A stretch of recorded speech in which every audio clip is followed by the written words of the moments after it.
Glasgow players are in no doubt about the power such games have. Because whenever, you know, you're walking around and it's sort of, you want to do something bad, you know, you sort of get that feeling in you, but... And in what way did it, you know, influence your behaviour?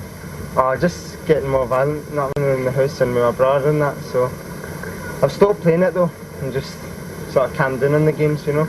I think it's sort of like, you know, you're sitting playing this game and then something triggers in your mind, and, you know, I've heard there was a guy that switched the TV channels and his brother got up and stabbed him with a knife, and it all remotes back to like bands and films and songs and games and everything. I think it's just some people believe that games are real.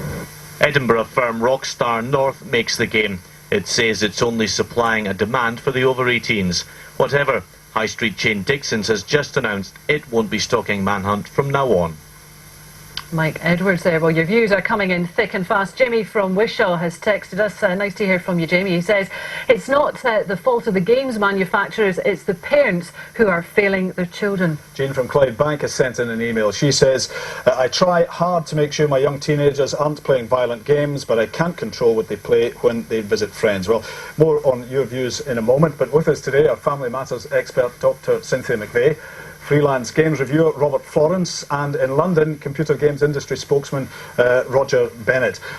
Turning to you first then, Roger, you're very much hitting back today because the industry was getting a great deal of criticism yesterday. Quite so, and quite unjustifiably so, if I may say so. The games industry is entirely and properly, responsibly regulated, and it has adopted and continues to adopt entirely legal and responsible processes in the way in which content is delivered to consumers in UK. Each game is submitted for classification either under a voluntary rating system which clearly defines what age group the game should be suitable for, or if it has gross content, in the case of Manhunt, that is the case, it was actually submitted to the British Board of Film Classification and was suitably rated.